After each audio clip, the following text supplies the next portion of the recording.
नमस्कार, बहुत स्वागत है आपका न्यूज़ 18 के डिजिटल प्लेटफॉर्म पर। मैं हूं आपके साथ प्रशांत कटारे और मेरे साथ मौजूद हैं आनंद। मसला एक बार फिर वही है जहां ईरान, इजराइल और अमेरिका लगातार वार पलटवार जारी है, एक दूसरे पर हमले हो रहे हैं। लेकिन दूसरी तरफ अगर ईरान का जिक्र करें तो ईरान ने लगभग ठान लिया है मिट जाएंगे, लेकिन इजराइल को मिटा के मिटेंगे।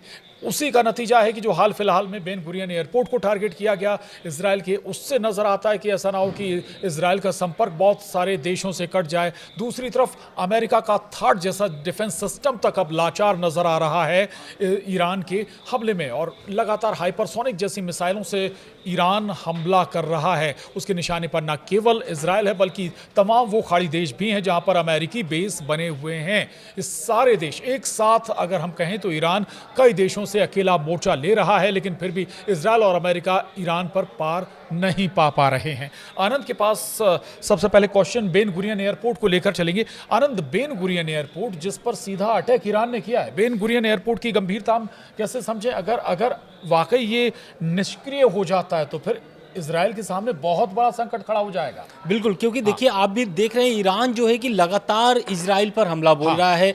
आज 7वां दिन है। आज जिस तरीके से हमला बोला है, क्योंकि देखिए एयरपोर्ट पर हमले करने का मतलब यही होता है कि दुनिया से संपर्क टूट जाना। तो ईरान जो है कि ठान लिया है कि इजराइल का पहले दुनिया से संपर्क तोड़ेंगे। क्यों? क्योंकि अगर एयरपोर्ट पर अगर हमला होता है तो कहीं ना कहीं वहां पर सारी चीजें अस्त व्यस्त हो जाएंगे। हालांकि एयरलाइंस बंद है सारी जगहों पर, मिडिल ईस्ट के कई देशों ने एयरलाइंस बंद कर चुके हैं। लेकिन इस तरीके से जो ईरान ऑपरेशन अपना चला रहा है, ऑपरेशन 2 प्रॉमिस 4, ये बहुत खतरनाक नजर आ रहा है। क्योंकि देखिए आपको भी पता है कि 3 ऑपरेशन इसके पहले चले थे, लेकिन ये जो चौथा ऑपरेशन ईरान ने जो चलाया इजराइल के ऊपर, ये बहुत घातक शामिल हो रहा है। क्योंकि ये जो हमला हुआ है बेन गुरियन एयरपोर्ट पर, ये सीधे सीधे एक तरीके से हमले के बाद वहाँ पर अफरा तफरी का माहौल मच गया, और उसके बाद यहाँ पर हाइपरसोनिक मिसाइल का इस्तेमाल किया गया है। इस हाइपरसोनिक मिसाइल के इस्तेमाल से वहाँ पर अमेरिका का जो आधुनिक थर्ड डिफेंस सिस्टम है वो फेल नजर आ रहा है। तो कहीं ना कहीं इजराइल के लिए चिंता का विषय है, और ईरान जो है कि उसके कमजोर नस को पकड़ लिया है और लगातार हमला बोल रहा है। क्योंकि आप भी देखेंगे तो कल जिस तरीके से रक्षा मंत्रालय पे हमला हुआ था इजराइल के, आज फिर देखिए तो बेन गुरियन एयरपोर्ट पर हमला हुआ, और कई जगहों पर ऐसे हमले हुए जहां पर कल तो यरूशलेम और उनके तेल अवीव पर दिल पर हमला किया था। बिल्कुल, तेल अवीव पे भी हमला हुआ है। तो ये कहीं ना कहीं इजराइल के लिए संकट का समय शुरू हो चुका है। और इस हमले के बाद, क्योंकि देखिए थर्ड डिफेंस सिस्टम फेल होने के बाद दुबई से लेकर अबू धाबी तक धमाके गूंज रहे हैं। अब इसमें डर इस बात का है कि पूरे खाड़ी देश में जो है कि रेड अलर्ट जैसी स्थिति पैदा हो गई है।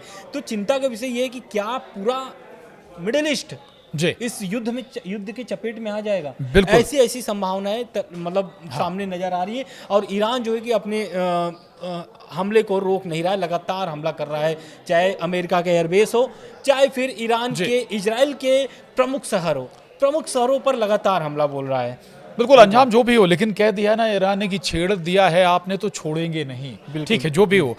थर्ड का जिक्र आप कर रहे थे आनंद। थर्ड वो सिस्टम बहुत आधुनिक डिफेंस सिस्टम है अमेरिका का। वो अगर फेल हो रहा है तो आप अंदाजा लगाइए कि कितनी घातक और कितनी स्पीड वाली मिसाइल ईरान के पास हैं, जो वाकई में किसी भी जगह इजराइल को भेज सकती हैं, किसी भी एयरपोर्ट को, किसी भी शहर को, किसी भी महत्वपूर्ण इमारत को। जिक्र भी कर रहे थे आपके रक्षा मंत्रालय को टारगेट किया गया था। अब दूसरी बात, अभी जिक्र आ रहा था कि इजराइल में सायरन बजे, लोगों को बंकरों में छिपने के लिए कहा गया। इसके पीछे एक जो बड़ा रीजन निकल कर आया था कि इजराइल ने दरअसल ईरान पर बमबारी की थी, मिसाइलें दागी थी। अब जब इजराइल ने अगर ईरान पर मिसाइलें दागी हैं तो ये तय है कि ईरान पलटवार करेगा। अगर ईरान पर मिसाइलें आई हैं तो ईरान पलटवार करेगा, और जाहिर है उस डर को इजराइल भी समझ रहा है। देखिए सही कह रहे हैं आप, क्योंकि इजराइल पर लगातार मिसाइल और ड्रोन से हमले हो रहे हैं। इस हमले के बाद या फिर इस हमले के बीच हम ये कह लें कि इस हमले के बीच में वहां पर रेड सायरन बजे, एयर रेड सायरन।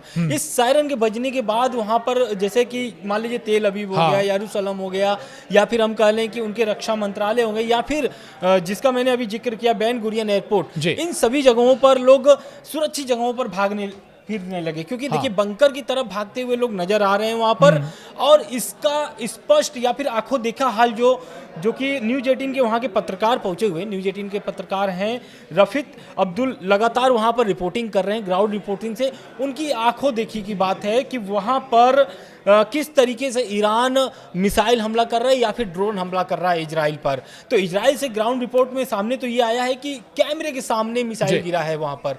तो ये जो न्यूज़ 18 के पत्रकार हैं उस रिपोर्टिंग के दौरान जब गिरने के बाद वहाँ पर ये स्पष्ट हो चुका है कि ईरान जो है कि अब रुकने वाला नहीं है। बिल्कुल ईरान तो रुकने वाला नहीं है। बिल्कुल 2-3 बातें और भी हैं। आप ईरानी ड्रोन करियर पर अमेरिकी हमला हुआ था, जहाज़ में आग भी लग गई थी। और आपको बता दें कि इससे पहले करीब 30 जो जहाज़ हैं अभी तक डुबोए जा चुके हैं या डूब चुके हैं। दूसरा जिसका जिक्र हम कर रहे हैं, ये हिंद महासागर में अमेरिकी पनडुब्बी के टॉर्पीडो हमले में ईरान युद्धपोत आयरिश डेना डूब गया। इसमें हालांकि श्रीलंकन जो नेवी है उसने कुछ लोगों को रेस्क्यू भी किया था। ये बताता है कि अब जो हमला है वो नेवी के थ्रू भी हो रहा है, पानी में भी लड़ा जा रहा है, हवा में भी लड़ाई लड़ी जा रही है अभी भी। बिल्कुल, देखिए क्योंकि देखिए आपको भी पता है कि ये जो नेवी या फिर ये जो जहाज पर हमला हुआ था जिसमें 27 लोगों की मौत हुई है, ये दरअसल भारत से जा रही थी जी ईरान की ओर, और ये हमला हुआ है श्रीलंका के पास में। तो ये तो चिंता की विषय है क्योंकि ईरान ने इस पर प्रतिक्रिया भी दिया। ईरान ने प्रतिक्रिया में ये भी बोला है कि ट्रंप या फिर अमेरिकी प्रशासन जिस तरीके से ईरान के प्रति रवैया रख रही है, ये आने वाले समय में अमेरिका को भुगतना पड़ेगा। ईरान ने लगातार हमला पर जवाब भी दे रहा है। और इसी बीच एक और खबर सामने आई है कि अमेरिकी सैन्य कार्रवाई में ईरान की 9 सैनिकों को बड़ा झटका लगा है। रिपोर्ट के मुताबिक अमेरिकी हमले में ईरान का एक बड़ा ड्रोन कैरियर जहाज निशाने पर आया है और इसमें आग लग गई है। बताया जा रहा है कि यह जहाज आकर दूसरे विश्व युद्ध के दौरान एयरक्राफ्ट कैरियर जितना बड़ा था। मतलब जो द्वितीय विश्व युद्ध में जो इस्तेमाल किया ये क्लियर है कि केवल नुकसान ईरान को नहीं बल्कि अमेरिका को भी हो रहा है, इजराइल को भी बड़े नुकसान हो रहे हैं, अमेरिका को भी अपने युद्धपोत खोने पड़ रहे हैं। और देखिए इसमें सभी देशों का नुकसान है, खास करके जो देश इस युद्ध में नहीं शामिल है। हम ये इनडायरेक्टली इसलिए बोल रहे हैं क्योंकि मिडिल ईस्ट में जितने भी अरब देश हैं वो उनके ऊपर हमले हो रहे हैं। आप देख लीजिए दुबई में किस तरीके से हमला हो रहा है, कतर पे किस तरीके से हमले हो रहे हैं, लेकिन उसका जवाब उन देशों की तरफ से अभी नहीं हुआ है। और डर इसी बात का है कि क्या इस युद्ध में मुस्लिम युद्ध हो जाएगा, मतलब मुस्लिम देशों का युद्ध हो जाएगा आपस में। क्योंकि देखिए अभी तक अरब देश कोई भी कार्रवाई करने के लिए, मतलब अभी तक तो अरब देश ये सोच रहा है कि इंटरेस्ट नहीं ले रहे थे। ये सोच रहे हैं कि अब जिस तरीके से हमले हुए जो भी हुए अब इसको खत्म करें, बातचीत करके खत्म करें, क्योंकि उनमें इस युद्ध में उनका सबसे ज्यादा नुकसान हो रहा है। आप देखिए सऊदी अरब में जिस तरीके से लगातार हमले हो रहे हैं। लेकिन यहाँ ये मैसेज देने की कोशिश हुई थी ना ईरान के जरिए कि अगर आप अमेरिका का साथ दे रहे हैं तो उसका खामियाजा आपको भुगतना पड़ेगा। आपके देश में अगर एयरबेस बना है, कतर हो या फिर सऊदी अरब हो या फिर कोई भी हो, बहरीन हो, अगर आपके देश में अमेरिकी एयरबेस बना है तो फिर आप अमेरिका के साथ हैं ना। आप अमेरिका के साथ हैं तो फिर ईरान से आपकी दुश्मनी हो गई। बिल्कुल। और ये बात एक तरीके से खामनेई साहब भी बोल चुके थे, हालांकि अब वो दुनिया में नहीं रहे। उनके जो बयान थे, उनके बयान में स्पष्ट था कि ईरान पर अगर हमला होता है या फिर कोई देश से, मतलब कि मिडिल ईस्ट में जितने भी एयरबेस है अमेरिका के, उन देशों से उस एयरबेस से अगर हमला होता है तो वो उस देश में शामिल, यानी जैसा अभी आपने बोला कि जिस देश से हमला होगा वो देश अमेरिका के साथ है। बिल्कुल। तो ये हालांकि इस युद्ध के पहले या फिर इस जो संघर्ष अभी चल रहा है, इस संघर्ष से पहले भी बाकी अरब जो देश थे उन्होंने ट्रंप को साफ मना कर दिया था कि आप हमारे समुद्र क्षेत्र, वायु मतलब जो क्षेत्र है उन सभी क्षेत्रों को आप यूज नहीं कर सकते। जो एयरबेस बनाए हुए उसको यूज नहीं कर सकते। हालांकि आप देखिए खबर जिस तरीके से सामने आ रहा है, अमेरिका सारे एयरबेस को यूज कर रहा है। एक बात और भी निकल कर सामने आई थी, आप कह रहे हैं कि इन सारे देशों ने कहा कि आप हमारा युद्ध क्षेत्र इस्तेमाल ना करें। संयुक्त अरब अमीरात जिसने कहा भी था कि आप हमारे एयरबेस को इस्तेमाल ना करें, लेकिन कहा यही गया था कि लॉबिंग में वो भी शामिल था कि आप ईरान पर अटैक करें। देखिए ये तो आप सही करें, कुछ रिपोर्ट्स में या फिर कुछ सोर्सेस के माध्यम से ये सामने आया था कि सऊदी अरब के जो मंत्री हैं वो चाहते थे कि ईरान पर हमला हो। हाँ। इसलिए हो क्योंकि ईरान जो है कि बहुत मजबूत हो जाएगा अगर हमला नहीं होगा तो।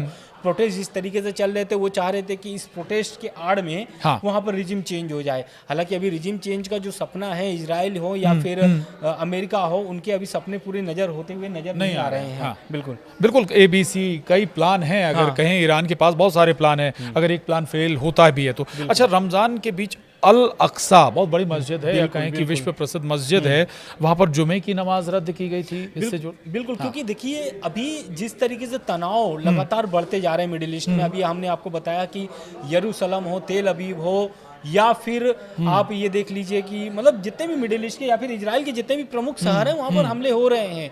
और यही कारण, यही की वजह से अल अक्सा मस्जिद में जो हर रमजान पर क्या बोलते हैं जुम्मे की नमाज पर जो नमाज अदा किए जाते हैं उसको रद्द कर दिया गया है। इजरायली सिविल प्रशासन जो है वो उनका कहना है कि ईरान के हमलों के बाद सुरक्षा हालात को देखते हुए ये फैसला लिया गया है। इसके साथ ही ओल्ड सिटी के सभी प्रमुख धार्मिक स्थलों को भी बंद कर दिया गया है। यानी कि सिर्फ मस्जिद, यानी कि जो अल-अक्सा मस्जिद है सिर्फ उसको ही नहीं बंद किया गया है, बल्कि और धार्मिक जो स्थल हैं उनको भी बंद किया गया है। और प्रवेश की अनुमति नहीं दी गई है, यानी प्रवेश की जो अनुमति है उसको भी बंद कर दिया गया है।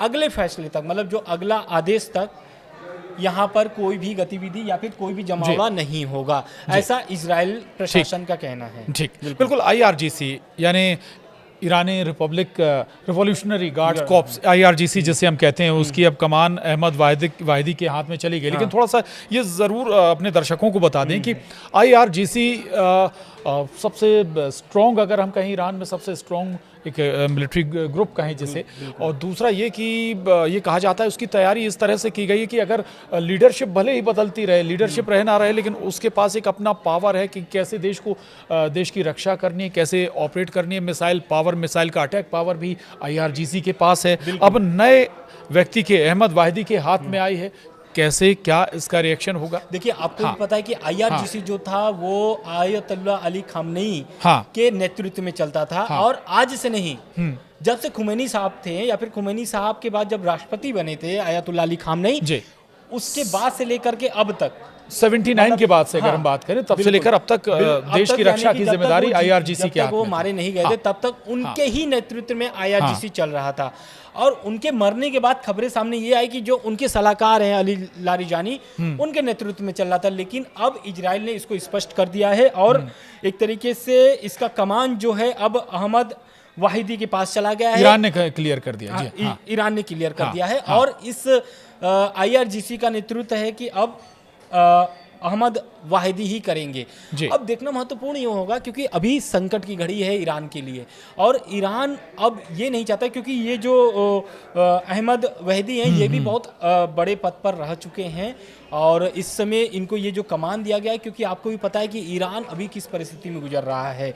और इस युद्ध में अभी तक बहुत सारे बड़े कमांडर मारे भी गए हैं। आयतुल्ला अली खामनेई के साथ भी उन लोग जो शामिल थे बड़े कमांडर, वो भी मारे गए हैं। तो इससे पहले जो है कि जो प्रमुख थे मोहम्मद बाकरपुर भी इस हमले में मारे गए थे। इसके बाद ये फैसला लिया गया है कि अब जो कमान है अहमद वाहिदी को दी जाए। यानी कि प्रमुख भले ही मारा जाएगा, लेकिन एक्शन नहीं रुकेगा। अपनी जवाबी कार्रवाई IRGC लगातार जारी रखेगी। अच्छा, अजरबैजान का भी जिक्र कर लेते हैं। ईरान को जवाबी कार्रवाई की चेतावनी भी दे रहा है अजरबैजान में भी एक ड्रोन फटा था, उसको लेकर ये रिएक्शन है। बिल्कुल आप सही करें, क्योंकि देखिए ये बहुत महत्वपूर्ण खबर हो जाती है, क्योंकि पहला एक ऐसा देश है जो अजरबैजान साफ तौर से ईरान को चेतावनी दे दिया है। और चेतावनी में साफ ये बोल दिया है कि जिस तरीके से ईरान हमला बोल रहा है ये ईरान के लिए भारी पड़ सकता है, क्योंकि अजरबैजान जो है कि अजरबैजान में जिस तरीके से बमबारी हुई है, या फिर हम ये कह लें कि आपने जैसा आप बताया कि ड्रोन फटा है,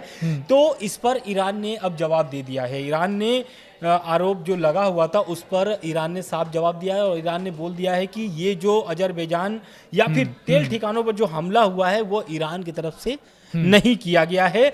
इसमें इजराइल की साजिश है और अच्छा, उन्होंने जी। इस तरीके से पूरा आरोप जो है कि इजराइल पे लगा दिया है कि इजराइल ने ये हमला किया है। इजराइल के पीछे ये है हाँ। जो ड्रोन इसका जो ब्लास्ट हुआ है। जी, मकसद है हाँ, वो इजराइल है और हाँ। इजराइल का ही यहाँ पर हमला हुआ है, जो कि एक तरीके से ये तनाव की स्थिति भी पैदा, मैंने जैसा आपको पहले भी बोला जी। कि आपस में मुस्लिम देश लड़ सकते हैं, तो पहला ये जो देश है अजरबैजान, इसने ईरान को खुली धमकी दी चैलेंज कर दिया। अच्छा, लेकिन चूंकि अब जंग छिड़ी हुई है तो स्वाभाविक है देश को भी वो नुकसान तो होना ही होना है। बिल्कुल। ईरान की तरफ से बताया गया कि 3000 से ज़्यादा जो घर हैं वो हमलों से क्षतिग्रस्त हो गए, 500 से ज़्यादा व्यावसायिक केंद्रों को नुकसान पहुंचा है।